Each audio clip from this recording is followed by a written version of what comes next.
Breaking news right now from Norwood, Massachusetts, where police shot someone earlier this afternoon. John Maroney's in Norwood right now with the latest on what we know, and we'll get to them later. But right now, officials are giving us an update on what exactly happened. The officer who was doing the negotiating went back and forth with her over the course of close to 45 minutes. Initially, she was holding the weapon to her head, and then she began to walk around the parking lot and on several occasions walked towards the officers. We gave verbal commands for her to get back. She would pause and go back, and then she would walk towards the street again holding the firearm alternately between holding it to her head and then pointing it at the officers. The officers held their fire. My hat's really off to them for that because she was clearly pointing the firearm at them. And then shortly before the shooting, she made another approach, this time going further than she had gone before and out onto the street, and came close to the officers, pointed the weapon at the officers. Norwood police officer fired a single shot, and she went down. We called for an ambulance. Officers rushed to her side. They immediately administered aid to the single wound she had on her. We had the ambulance on scene very quickly from Norwood Fire. They called for med flight. Med flight landed at Norwood Airport. Norwood Fire transported her to Norwood Airport, and she has been flown to a Boston hospital. We understand that she's still alive.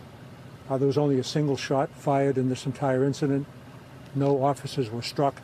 The only round fired struck the woman. We hope that she's going to be okay.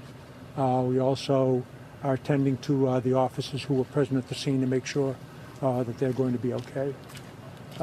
This incident is being investigated jointly by the Norwood Police Department and the Norfolk District Attorney State Police CPAC unit, and they are on scene assisting us, as is the Massachusetts State Police Firearms Section. So that's it preliminarily. A lot of your questions I likely won't be able to answer because we need to investigate further, and there'll be an investigation that'll follow. So I can't get into details really much beyond what I've talked about.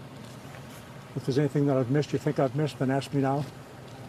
Do you know about the woman, approximate age, Norwood resident, or who came down here? She's a middle-aged woman. She's recently been living in Norwood.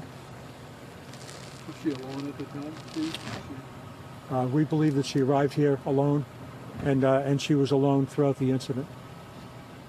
You know, when she came to the storage facility? We don't know how she came here. We don't know whether she drove or walked or came here in some other way. And we'll investigate that, and we'll certainly try to figure that out. From the time we arrived, we set a perimeter as best we could to try to contain her to the lot. So the entire time we were on scene, she was within the lot. Chief, can you tell us what part of the body that she was hit in? She was hit in the midsection. Chief, can you just talk about these types of calls? You said that your officers were trying to de-escalate for quite some time, and then does it sort of hit a moment? You said that she started approaching them. Yeah, the officers really did a remarkable job. I was here throughout the incident.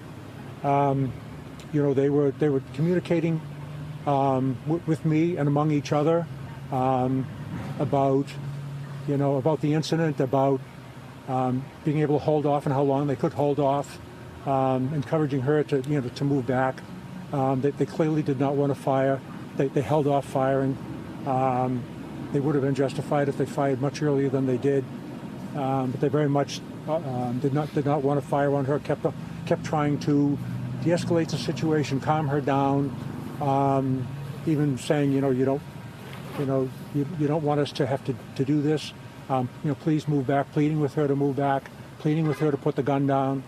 Pleading with her not to point it at them. And this went on throughout the incident. And it was only when she approached the way she did in this last round and came right out to the street and approached the officers that single shot was fired. As soon as it was fired, she went down. And as soon as she went down, they rushed to her aid, began administering first aid. A number of officers doing that, calling for an ambulance, Norwood Fire calling for a helicopter, tending to her wound, talking to her, and getting her from here to Norwood Airport, and then obviously med flight getting her from Norwood Airport into Boston as quickly as they could. And we all hope that she's all right.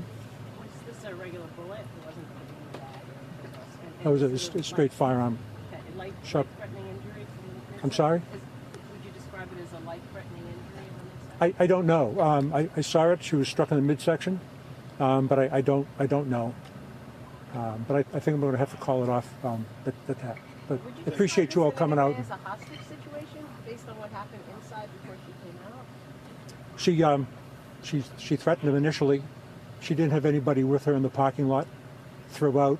The only people that were at risk from the time we arrived until the end were us. Okay? Thank you. Thanks.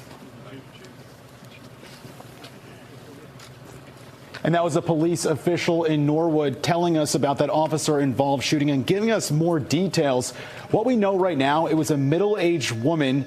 She had a confrontation with police, and she was shot once in the midsection. She was med-flighted to a Boston hospital. We do not know her condition at this time.